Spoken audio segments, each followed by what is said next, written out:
नमस्ते विद्यार्थ्यांनो. शिष्यवृत्ती परीक्षेची तयारी करत असताना आपण शब्दतरंग नाही तर मंथन प्रकाशनची प्रश्नपत्रिका सराव प्रश्नपत्रिका क्रमांक 8 त्यामधील बुद्धिमत्ता या विषयाची आपण आज प्रश्नांविषयी चर्चा करणार आहोत आणि प्रश्न सोडवून पाहणार आहोत. चला तर पहा. 26वा प्रश्न. र, जा व भा, बा या अक्षरांपासून एक अर्थपूर्ण शब्द तयार होतो. त्यातील किती क्रमांकाच्या अक्षरापासून वजन या शब्दाच्या अर्थाचा शब्द तयार होतो. तर आता बघा, नीट लक्षात घ्या. दिलेले जे अक्षर आहेत र, जा व भा, बा, तर याच्यापासून आपल्याला विचार करावा लागेल कोणता शब्द तयार होतो. तर बा, जा, र, भा, व असा शब्द अर्थपूर्ण तयार होतो. मग त्यातील बघा बरं, आपल्याला सांगितलेलं आहे वजन या अर्थाचा. आता वजन या अर्थाचा म्हटल्यानंतर तुम्हाला माहीत आहे वजन या अर्थाचा शब्द म्हणजे काय असतो. वजन म्हणजे काय? भार, बरोबर. भार. मग क्रमांक देऊ 1, 2, 3, 4 आणि 5. तर इथं भार हा शब्द म्हणजे वजन. आणि भ कितव्या नंबरला आहे बाळांनो? वजन तसा म्हणार्थी शब्द भार आहे. भा किती नंबरला आहे? तर 1, 2, 3, 4 नंबरला भा आहे. आणि र किती नंबरला आहे? तर 3 नंबरला आहे.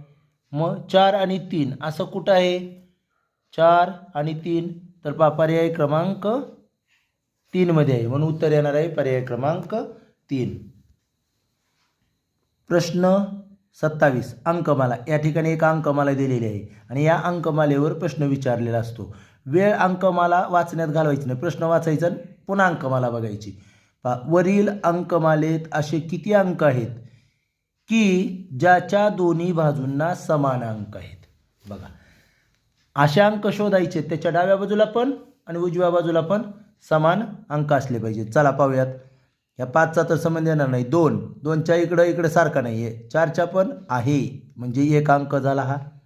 त्यानंतर 2च्या डाव्या बाजूला उजव्या बाजूला समान नाही. इथं पहा 1च्या पण नाही, 5च्या पण नाही, 3च्या पण दोन्ही बाजूला नाही, 2च्या पण आहे दोन्ही बाजूला 3 3 आहे, बरोबर. त्यानंतर 3च्या नाही आहे, 4च्या नाही, 2च्या नाही, 1च्या आहे दोन्ही बाजूला 2 2 आहे. त्यानंतर ह्या 2च्या पण आहे कारण डाव्या बाजूला 1 उजव्या बाजूला 1 आहे. म्हणजे हे 2 हे विसरतं बघा असं. 1च्या नाही, 5च्या नाही, 3च्या पण नाही, 4च्या पण नाही, 2च्या पण नाही, 3च्या आहे बघा 2 2 आहे 2 2. त्यानंतर बघा 2च्या नाही, 5च्या नाही, 6च्या पण नाही, 2च्या पण नाही, 3च्या मात्र आहे बघा 2 2 2 आहे, बरोबर. त्यानंतर 2च्या नाही, 4च्या पण नाही, 6च्या आहे, 4 आहे ना दोन्ही बाजूला. त्यानंतर 4च्या नाही, 2च्या नाही, 3च्या आहे 2 2 आहे. पुन्हा 2च्या नाही, या 1च्या आहे 2 2 आहे आणि 2च्या पण नाही. म्हणजे बघा किती आले? 1 हे 4, 2, 3, 4, 5, 6, 7, 8 आणि 9. 9 कुठं आहे पर्यायामध्ये? तर पर्याय क्रमांक 3 आहे. म्हणजे पर्याय क्रमांक 3 9 हे आपलं उत्तर बरोबर आहे. आलं लक्षात? पुढील 28वा प्रश्न आहे. अक्षरमालेत एल व क्यू यांच्या दरम्यान जेवढी अक्षरे आहेत, नीट लक्षात घ्या. एल आणि क्यू इथं मी लिहिले एल आणि क्यू यांच्या दरम्यान जेवढी अक्षरे आहेत त्याच्या दुप्पट अक्षरे कोणत्या 2 अक्षरांच्या दरम्यान आहेत? चला आपण अक्षरमाला पाहूयात. आपल्याला वर अक्षरमाला दिलेली आहे. चला पाहूयात अक्षरमालेत एल आणि क्यू यांच्या दरम्यान जेवढी अक्षरे आहेत. जेवढी म्हणजे केवढी आहेत बघू की अगोदर. किती आहेत बघूया. दरम्यान म्हणलं की या दोघांना पण धरायचं नाही. बघा एल कुठं आहे? आपल्याला दिसतं आहे एल. हे बघा इथं आहे एल. आणि क्यू कुठं आहे? तर इथं आहे क्यू. यांच्या दरम्यान म्हणजे या दोघांना पण नाही धरायचा. 1 2 3 4 यांच्या दरम्यान 4 अक्षर आहेत. मी इथं 4 अक्षरं लिहिले यांच्या दरम्यान. त्याच्या दुप्पट म्हणजे किती असली पाहिजेत? आता 8 अक्षर असले पाहिजे. जी दुप्पट 4ची दुप्पट 4 गुणिले 2 बरोबर 8 असले पाहिजेत, बघूयात मग 8 अक्षरे कोणत्या याच्यामध्ये आहेत. चला एन आणि व्ही बघा बरं. एन कुठं आहे? हे बघा इथं आहे एन. आणि व्ही कुठं आहे? इथं आहे व्ही. एन आणि व्ही यांच्या दरम्यान 1 2 3 4 5 6 7 अक्षर आले. किती आली? 7 अक्षरे. म्हणजे हे नाही येणार. पुढं पहा जी आणि आर. जी कुठं आहे? इथं आहे जी. आर कुठं आहे? इथं आहे आर. बघूया दोघांच्या दरम्यान 1 2 3 4 5 6 7 8 9 आणि 10. हे 10 अक्षर आले. म्हणजे हे पण नाही येणार. त्यानंतर डी व एम बघूया. डी कुठं आहे? या ठिकाणी आहे. आणि एम कुठं आहे? हे बघा ह्या दोघांच्यामध्ये एम. आता एमपासून उलटं जाऊया, काय हरकत नाही. एमला धरायचं नाही. 1 2 3 4 5 6 7 8. किती अक्षर आहेत? 8. म्हणजे आपलं उत्तर काय येणार आहे? उत्तर येणार आहे पर्याय क्रमांक 3. तरी पण आपण बघूया. समजा पुढं आहे का ई आणि जी मध्ये? 1 ई आणि जी मध्ये. हे ई आणि इथं काय दिलेलं आहे? जे जे सॉरी जे. तर यांच्या दरम्यान 1 2 3 4. म्हणजे जेवढ्याला तेवढे आहेत. 4ला 4च आहेत, दुप्पटच नाहीत. म्हणून पर्याय क्रमांक 3 हे आपलं उत्तर आहे. पर्याय क्रमांक 3. लक्षात आलं? यानंतर प्रश्न क्रमांक 29. मंगेश बघा दीपालीपेक्षा उंच पण डिंपल इतका उंच नाही. दामिनी डिंपलपेक्षा उंच मात्र राणी इतकी उंच नाही. उंचीनुसार सर्वांचा उतरता क्रम लावल्यास 3ऱ्या क्रमांकावर कोण येईल? उतरता क्रम लावल्यावर असं म्हटलंय. अगोदर आपण बघूयात. पहिलं वाक्य वाचा. मंगेश दीपालीपेक्षा उंच पण डिंपल इतका उंच नाही. बघा काय म्हटलेलं आहे इथं, मी लिहितो. मंगेश मंगेश पुन्हा दीपाली आणि पुन्हा कोण आहे? डिंपल. शॉर्टमध्ये लिहितोय हा नाव, लक्षात घ्या. असंच लिहायचं, वेळ घालवायचं नाही. मग आता वाक्य वाचा. मंगेश दीपालीपेक्षा उंच. हे बघा दीपाली एवढीच ठेवून काढू आपण बारकी. मंगेश उंच आहे कोणापेक्षा? झाला उंच. हिची उंची ह्याची उंची इथवर. पण डिंपल इतका उंच नाही. याचा अर्थ डिंपल त्याच्यापेक्षा उंच आहे. म्हणजे डिंपल आणखी उंच काढूया. आलं लक्षात? इथपर्यंत तुमच्या लक्षात आलं? आता पुढचं वाक्य वाचूया. दामिनी डिंपलपेक्षा उंच मात्र राणी इतकी उंच नाही. आता बघा अजून दामिनी आली. ती काय आहे? डिंपलपेक्षा उंच. चला आपल्याला काय अडचण आहे? दामिनी अजून उंच डिंपलपेक्षा, मात्र राणी इतकी उंच नाही. म्हणजे राणी अजून जास्त उंच आहे. राणी आणखी उंच आहे. हे राणी उंच आहे. उंचीनुसार सर्वांचा उतरता क्रम लावल्यास 3ऱ्या क्रमांकावर कोण येईल? उतरता क्रम म्हटलंय. सगळ्यात उंच कोण आलं इथं? राणी 1 नंबर आला. 2 नंबरला कोण आली? दामिनी. 3 नंबरला कोण आली? डिंपल. 4 नंबरला कोण आला? मंगेश. आणि सगळ्यात ठेंगू दीपाली. सर्वात लहान. उंचीच्या उतरता क्रम लावलाय बरं का आपण. मग आपल्याला विचारलं 3ऱ्या क्रमांकावर. 3ऱ्या क्रमांकावर कोण आलं? 3 नंबरला डिंपल. आणि डिंपल कुठे आहे बघा आपल्या पर्यायामध्ये? पर्याय क्रमांक 2. हे बघा उतरता क्रम म्हणलंय. चढत्या क्रमानं म्हणलं असतं तर वेगळं उत्तर आलं असतं आपलं. लक्षात येतं का? जसं सांगितलं तसं लक्षात घ्यायचं. असं पण प्रश्न विचारतो तर सर्वात उंच कोण? काय आलं असतं आपलं? राणी. जर सर्वात लहान कोण? तर आलं असतं दीपाली. म्हणजे जसा प्रश्न विचारलाय तसं तुमचं उत्तर असेल. यानंतर पहा 30वा प्रश्न. नीलम आपल्या मुलीपेक्षा 25 वर्षाने मोठी आहे. बघा नीलम आपल्या मुलीपेक्षा म्हणजे आई आहे ना तिची, मोठीच असणार, मोठी आहे. दोघींच्या वयांची बेरीज 49 असल्यास नीलमच्या मुलीचे वय किती? किती सोपा प्रश्न आहे बघा बरं. बघा नीलम आणि तिची मुलगी यांच्या वयाची बेरीज आपल्याला दिलेली आहे. किती आहे म्हटलं आहे? 49. बरोबर आहे की 49 वर्ष आहे. दोघींची मिळून वयांची बेरीज 49 वर्ष आहे. आणि नीलमच्या बघा, आणि नीलम आपल्या मुलीपेक्षा 25 वर्षांनी मोठी आहे म्हटलं आहे. 25 वर्षांनी मोठे आहे म्हणजे आधी त्यांच्यातला फरक आहे तो वयातला. लक्षात घ्या, मोठं लहान म्हटलं काय तो फरक असतो. आपलं काम काय आहे, पहिल्यांदा फरक वजा करावा लागतो कधी पण. आपण काय करणार, फरक वजा करताना 49 मधून 25 वजा करणार.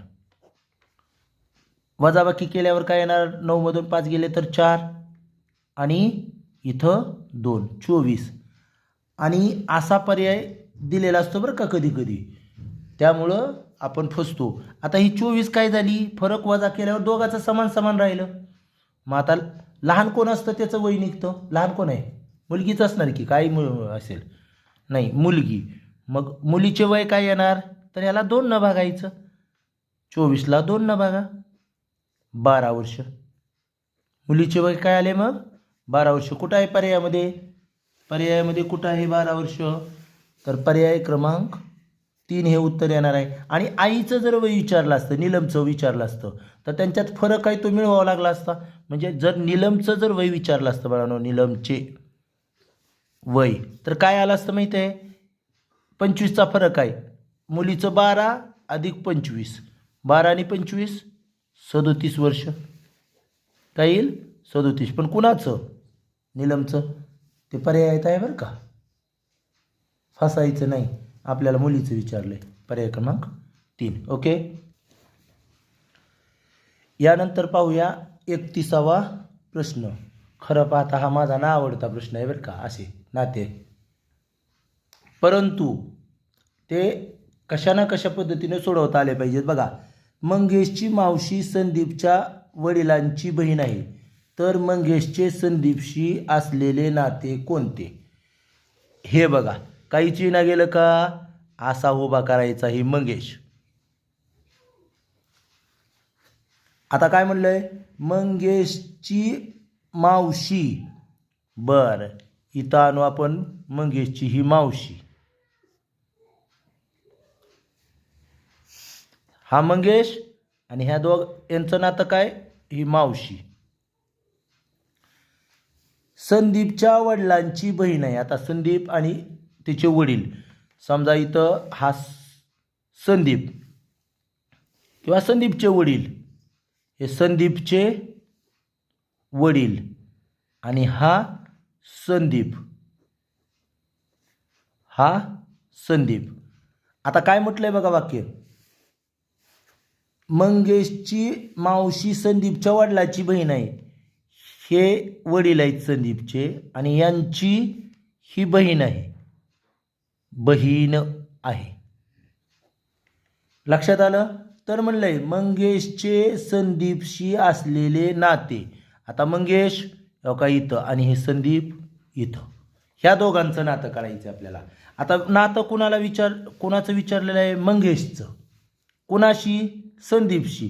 तुमच्या लक्षात येईल बघा, इथं काय होणार आहे, तर ही जी मावशी आहे, मावशी ही संदीपच्या वडिलाची बहीण आहे. म्हणजे मंगेशची कोण आहे, बघा मंगेशचीच मावशी सांगितलेलं आहे. म्हणजे हे जे संदीपचे वडील आहेत ती आणि ती बहीण म्हणजे बहीण भाऊ आहेत. म्हणजे तो मामा आहे. मंगेशची आई सुद्धा बहिणीचा भाऊ आहे, म्हणजे आईचा सुद्धा भाऊ आहे, म्हणजे त्याचा मामा आहे तो.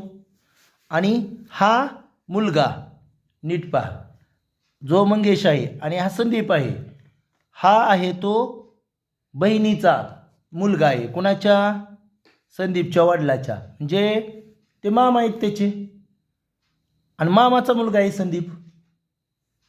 संदीप मामाचा मुलगा आहे. मग आपल्याला विचारलंय मंगेशचे संदीपशी नाते. मग मंगेश कोण आहे, त्याच्या आत्याचा मुलगा आहे. म्हणून मंगेशचे संदीपशी नाते म्हणल्यावर आत्तेभाऊ येईल. आणि संदीपचे जर मंगेशची नाते म्हणलं असतं तर मामे भाऊ आला असता.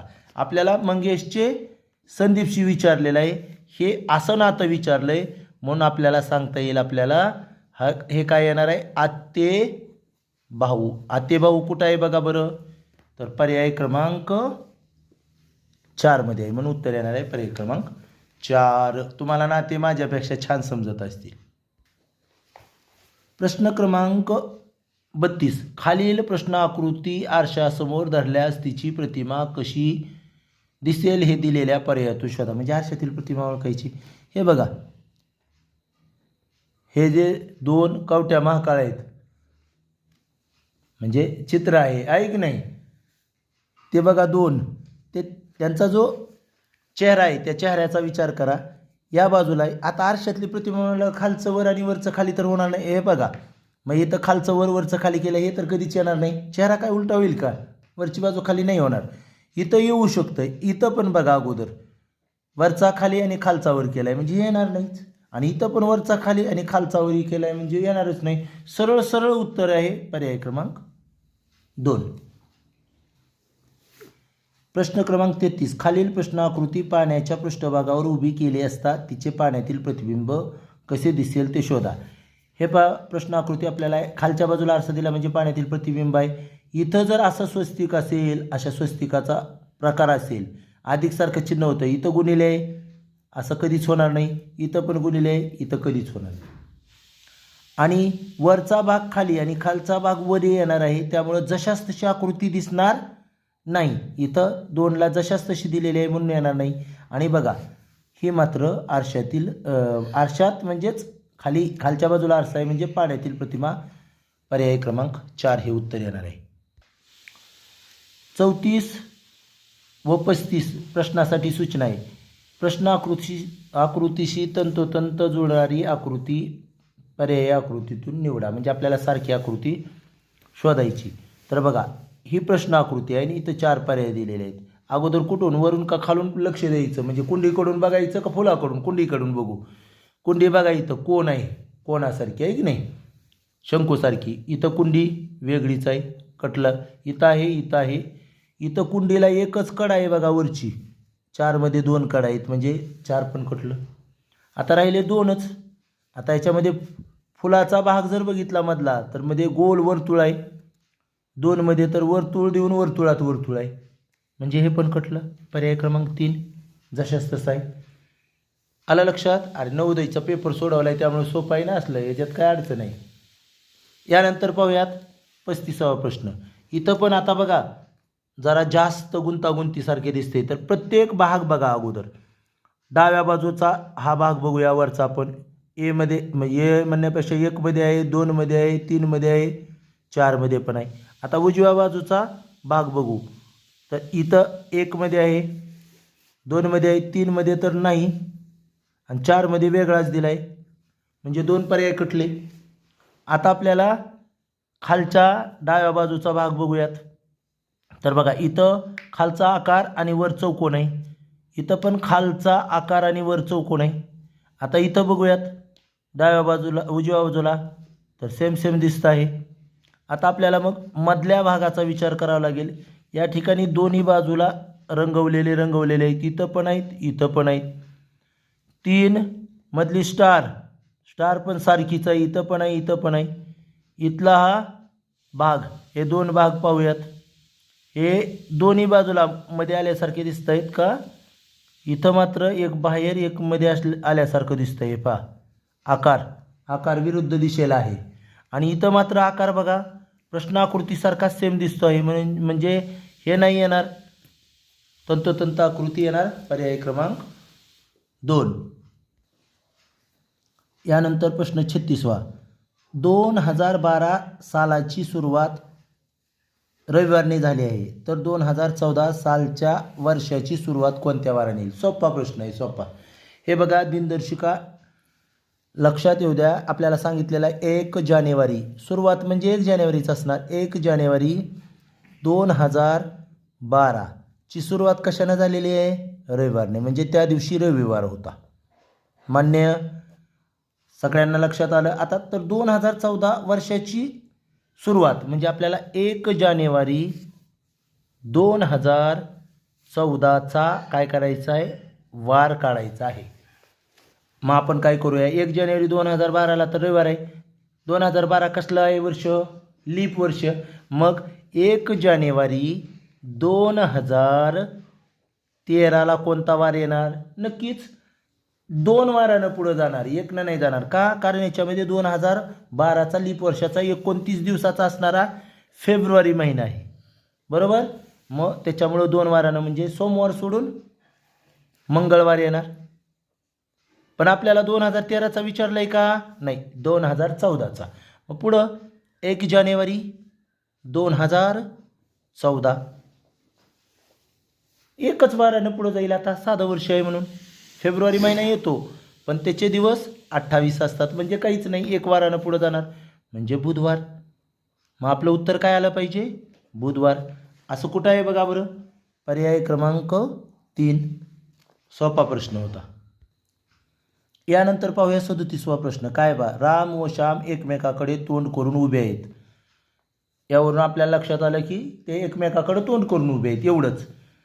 श्यामचे तोंड पूर्वेकडे आहे, म्हणजे बघा पूर्व दिशा आपल्याला माहिती, उजव्या हाताची दिशा. तुम्हाला दिशाचक्र माहीत आहे की नाही?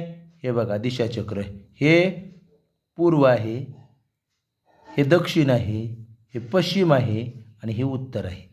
मग आपल्याला म्हटलेलं आहे श्यामचे तोंड पूर्वेकडं. हे बघा इथं श्याम लिहितो मी, श्याम. त्याचं तोंड, बाण म्हणजे त्याचं तोंड पूर्वेकडं. लक्षात आलं? आता लगेच ह्याच्यावरून लक्षात येईल आपल्याला रामचे तोंड कुठं असणार आहे? रामचे कुठं असणार आहे? पश्चिमेकडेच असणार की. एकमेकाकडे तोंड करून उभे आहेत म्हणल्यावर हे बाण म्हणजे तोंड समजायचं, बाण म्हणजे तोंड. आता पुढं बघा, तर राम 2दा काटकोनात, पण कुठं? डावीकडे. हे महत्त्वाचं. आता बघा रामचं तोंड सुरुवातीला कुठं आहे बाळांनो? पश्चिमेकडं. आता 2दा तो कुठं वळलाय? काटकोनात वळलाय, परंतु डावीकडं. आता मला सांगा, या बाजूला आपण घड्याळाच्या यानं विचार करतो त्यावेळी इथं कोणता अंक असतो? 9. इथं कोणता असतो? 3. वर कोणता असतो? 12. आणि खाली कोणता असतो? 6. ह्याच्याहून तुम्हाला काळजीपूर्वक तुम्हाला नीट सोडवता येते. पहा, डावीकडं म्हणलं काम कसं असतं? घड्याळाच्या विरुद्ध दिशेनं असतं. मग मला सांगा त्याचं तोंड कुठं आहे? 9कडं आहे. डावीकडं म्हणल्यावर आता घड्याळाच्या दिशेनं जाईल का? वर वळेल का? नाही, तो खालच्या बाजूला वळेल. एकदा वळला, इथं झाला काटकोन एकदा. बरोबर? त्याचं तोंड कुठं झालं आता? दक्षिणेकडं. आता मात्र आणखी एकदा डावीकडं वळला. आता त्याचं तोंड 6कडं आहे बघा, 6कडं. खाली म्हणजे 6कडं आहे. आणि डावीकडे जायचं म्हणजे घड्याळाच्या विरुद्ध दिशेने जाणार, म्हणजे 3कडं होणार. म्हणजे पुन्हा इकडं वळणार, म्हणजे इथं 90 अंशाचा कोण तयार झाला का? डावीकडे वळला 2दा. आणि आता काय म्हटलंय? त्याचे तोंड कोणत्या दिशेला असेल? आता इकडची दिशा कोणती आहे रे बाळांनो? पूर्व. कोणते आहे? पूर्व. कुठं आहे बघा बरं पूर्व? पर्याय क्रमांक 3. आलं लक्षात? प्रश्न क्रमांक 38.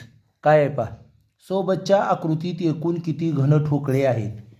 बाळांनो, अशा वेळेला थरानुसार घनठोकळे, एकूण घनठोकळे काढायचे. तर इथं काय करायचं? आपण थर बघायचे. 1 2 3. किती आहेत? थर 3. तर आपण काय करायचं? थर 1, थर 2, थर 3 आणि तिथले ठोकळे मोजायचे. आता कसे मोजायचे बा? थर 1 म्हणजे सगळ्यात खालचा धरायचा, खालून 1 2 3 असं. समोरच्या बाजूला किती आहेत? 1 2 3 4. आणि असे किती आहेत खालच्या लाईनला? 1 2 3. बरोबर? मग 4 गुणिले 3. लक्षात येतं का? हे 4च्या बघा, इथं 4, ह्याच्या मागं 4 आणि त्याच्या मागं 4, असं 3 वेळा, म्हणजे 4 गुणिले 3 बरोबर 12 झाले. दुसऱ्या पण थरामध्ये बघा, आता इथं सगळे सारखे आहेत बरं का, परंतु काही ठिकाणी कमी जास्त देतात. खालच्या थरात असतात, वर वेगळे असतात. मग आता मात्र आपल्याला इथं सारखेच आहेत. 4 गुणिले 3 म्हणजे 12च. आणि वरच्या सगळ्यात वरच्या तिसऱ्या थरात पण पाहिलं तर तसंच आहे. 4 गुणिले 3 बरोबर 12. एकूण किती होणार आहेत? 12 त्रिक 36. आणि असं कुठं आहे बघा बरं पर्यायामध्ये? पर्याय क्रमांक 3. आलं लक्षात? कधी कधी खाली 12 असतात, मध्येच कमी म्हणजे कमी केलेले असतात, वर आणखी कमी केलेले असतात. थरानुसारच घ्यायचे म्हणजे चुकणार नाही प्रश्न. यानंतर पाहूयात प्रश्न 39 ते 43 साठी सूचना आहे. खालील प्रश्नातील गटाशी जुळणारे पद ओळखा. गटाशी जुळणारे म्हटलं की या दिलेल्या काय असतील 3 4 संख्या शब्द त्याच्यामध्ये काहीतरी साम्य असतं आणि तसंच आपल्याला पुढं शोधावं लागतं. बघा 39वा प्रश्न आहे. सातपुडा, विंध्य, हिमालय. लगेच लक्षात आलं तुमच्या की ही सगळी पर्वतांची नावं आहेत. कोकण पर्वताचं नाव नाही, विभागाचं नाव आहे, गोदावरी नदीचं नाव आहे, सह्याद्री पर्वत आहे आणि कृष्णा नदी आहे. मग काय येईल आपलं सरळ पर्याय क्रमांक 3 पर्वत, सह्याद्री पर्वत. यानंतर 71 73 79 आणि 83. बघा 71 मूळ संख्या आहे, 73 मूळ संख्या आहे, 79 मूळ संख्या आहे, 83 मूळ संख्या आहे. म्हणजे आपल्याला मूळ संख्याच बघावी लागेल. 51 ही मूळ संख्या नाही, फसतात बरं का काही जण 51ला. त्यानंतर 91 ह्याला पण फसतात, 13नं भाग जातो आणि 7नं पण भाग जातो 91ला. 11 ही मूळ संख्या आहे. 93 काय आहे ती सुद्धा नाही, 3नं भाग जातं, 31नं भाग जातं म्हणजे ती पण नाही. म्हणजे मूळ संख्या असणारी फक्त एक आहे आणि ती म्हणजे 11. म्हणून पर्याय क्रमांक 3 हे उत्तर आहे. त्यानंतर 41वा प्रश्न पहा. मेंदू, जठर, आतडे. मेंदू हे सगळे आपले शरीराचे अवयव ऑर्गन्स आहेत बरोबर. आता इथं पण ऑर्गन्सच दिलेले आहेत बघा बरं. फुफ्फुसे, कान, हात आणि तोंड. पण नीट विचार केल्यानंतर मेंदू, जठर आणि आतडे हे सर्व कुठं असतात शरीराच्या आतील भागात. त्याला इंटरनल ऑर्गन्स म्हणतो आपण, मराठीत आंतरिंद्रिय म्हणतो. अंतरिंद्रिय आत असणारे शरीराच्या. मग इथं फुफ्फुसे कोणाची बाहेर लोंबकळायला दिसतात का तुम्हाला फुफ्फुसे? नाहीत ना, म्हणजे ते आतील अवयव आहेत. इथं बघा कान मात्र बाह्य आहेत, एक्सटर्नल ऑर्गन आहेत आपले बाहेरील.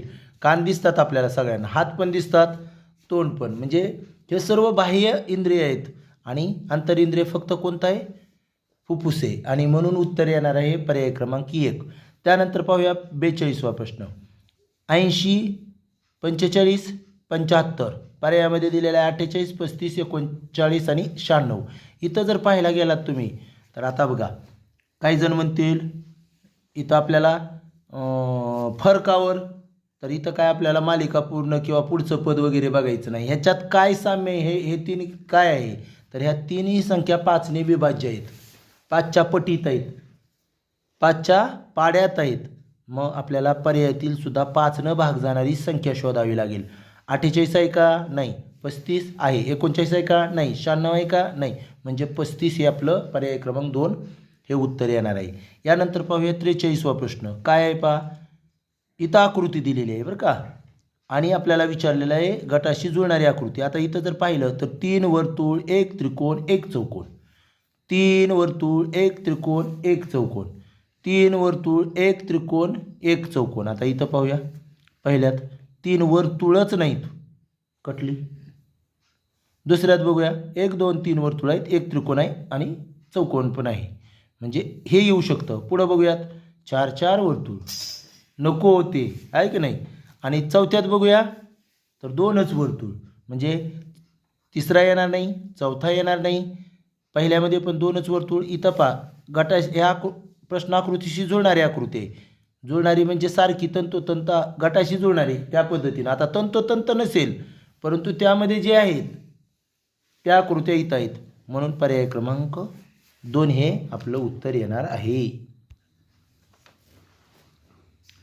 यानंतर पाहूया प्रश्न क्रमांक 44. एका सांकेतिक भाषेत इंग्रजी शब्द चिन्हांनी दाखवले जातात. अक्षर व चिन्हे यांचा क्रम सारखा असेलच असे नाही. महत्त्वाचं आहे बरं का, सारखा असेलच असे नाही, म्हणजे पहिल्यांदा आलेलं पहिलंच असेल असं नाही. यावरून खालील प्रश्न सोडवा. एकच प्रश्न विचारला आहे. आता बघा तिथं जे दिलं आहे ते मी इथं लिहिलं आहे, त्यामुळे मी वाचत बसणार नाही. बघा आता आपल्याला DATE, MADE, RATE, CARE या शब्दासाठी हे 4 अर्थपूर्ण शब्द आहेत बरं का. हे सगळे असू द्या, काय करायचं नाही आपल्याला त्याच्याशी. या शब्दासाठी पुढं आपल्याला चिन्ह दिलेले आहेत. यावरून आपण प्रत्येक अक्षरासाठी काय येतं ते काढूयात अगोदर. मला सांगा ह्या सर्व अक्षरामध्ये तुम्हाला काय दिसलं रे, कोणतं लेटर दिसलं? सर्व ह्या शब्दांमध्ये ई. तर आपण काय करू, ई कटवून टाकू. 1 2 3 4. बघा बरं का, अगोदर चारी शब्दामध्ये जे दिसलंय ते पुन्हा तिन्हीमध्ये पुन्हा दोन्हीमध्ये असं करायचं. मग चारीमध्ये ई दिसलं तर चारीमध्ये कुठलं तर चिन्ह पण सारखं असेल. तर इथं बघा चौकोन आहे, इथं पण चौकोन आहे, इथं पण चौकोन आहे आणि इथं पण चौकोन. म्हणजे हा चौकोन कटविला, हा बी चौकोन कटवला, इथला चौकोन, इथला चौकोन. एक गोष्ट लक्षात आली की ईसाठी आहे चौकोन. आता आणखी बघूयात. चौकोन आपल्याला 4 ठिकाणी दिसला होता, बरोबर आहे. तसंच वर्तुळ सुद्धा आहे चारी पण ठिकाणी. बघा मग एक न रंगवलेलं आहे, 1 2 3 4. म्हणजे एक तर ईसाठी काय आहे चौकोन किंवा ईसाठी आहे वर्तुळ, दोन्हीपैकी एक, बरोबर. आता आणखी नीट विचार करायला गेल्यावर चारीमध्ये कोणतं लेटर आलं आहे दुसरं आणखी, तर ए दिसतं आहे, बरोबर. एला कटवून टाका. मग आपल्याला काय करावं लागेल, ए बरोबर. जर ई बरोबर चौकोन असेल तर ए बरोबर वर्तुळ आहे, आणि जर ई बरोबर वर्तुळ असेल तर ए बरोबर चौकोन आहे. लक्षात आलं का मी काय बोललो ते. आता बघा त्यानंतर राहिलेल्यामध्ये तिन्हीत कोणतं अक्षर आहे का बघूया. तिन्हीमध्ये कोणतं सी नाही आहे तिन्हीत. पुन्हा आर 2मध्ये दिसत आहे आणि टी 2मध्ये दिसत आहे, बरोबर. टी 1 2 आणि आर पण 1 आणि 2 असं. म्हणजे आपल्याला टी आणि आरसाठी आपल्याला बघावं लागेल सारखं, टी आणि आरसाठी बघूयात. टीसाठी आधी बघूयात. टी कटवतो मी, टी आणि इथलं टी कटवलं तर 2 काय सारखं आहे त्याच ह्याच्यामध्ये, बरं का. टीमध्ये जी आहे तिथं याच्यामध्ये एकतर रंगवलेलं गोल आहे, म्हणजे टी बरोबर रंगवलेलं गोल असू शकतं, किंवा टी बरोबरच एकदाच घ्यायचं. टी बरोबर आणखी कोणतं सारखं आहे त्या दोन्हीमध्येच, त्रिकोण आहे. त्रिकोण कटूया, म्हणजे टी बरोबर त्रिकोण असू शकतो. आता याच्या उलट अजून कोणते त्याच्यामध्ये अक्षर सारखे आहेत बघा बरं. तर त्या दोन्हीमध्ये याच्या टी या दोन्हीमध्ये आहे का काय आणखी सारखं. हां, इथं बघा RAT, इथं जर पाहिलं आपण RAT शेवटचा जो आहे का रंगवलेला आहे, आपण याकडून इथं रंगवला नव्हता. म्हणजे टी बरोबर हे येणारच नाही. टी बरोबर फक्त रंगवलेला गोलच येईल, वर्तुळच येईल. यानंतर पाहूया राहिलेल्या याच्यामध्ये. पहिल्यामध्ये काय राहिलेलं दिसतंय आपल्याला, डी. मग डीसाठी काय आहे तर बघा तिथं राहिलेला हा त्रिकोण आपण मगाशी कटवलेला होता पण नाही आहे. डीसाठी न रंगवलेला त्रिकोण. त्यानंतर याच्यात काय राहिलेलं आहे, डी आहे. आणि डी अजून कुठे दिसतंय का आपल्याला, इथं डी, एम आणि डी. हे बघा इथं डी आहे आणि वर डी आहे. इथं डी आहे, इथं पण त्रिकोण होता, म्हणजे हा त्रिकोण डीसाठी आलेला आहे. त्यानंतर डी कटला, मग एमसाठी काय राहिलं फक्त फुली, बरोबर. एम बरोबर फुलीचं चिन्ह राहिलं, म्हणजे हे संपलं. इथं बघा आर आणि इथं पण आर आहे, या दोन्हीमध्ये आर आहे. तर या दोन्हीमध्ये कोणतं आपल्याला चिन्ह दिसतंय दोन्हीमध्ये असणारं, तर हा रंगवलेला त्रिकोण आणि हा रंगवलेला त्रिकोण हे 2 आहेत. म्हणजे आरसाठी रंगवलेला त्रिकोण आला. आता राहिलं काय, सीसाठी या ठिकाणी चौकोन राहिला रंगवलेला. सीसाठी चौकोन राहिला रंगवलेला. जरा थोडंसं किचकट दिलेलं आहे, समजून घ्या. आणि आता आपण विचारताना मात्र सोपं विचारलं आहे. कशासाठी,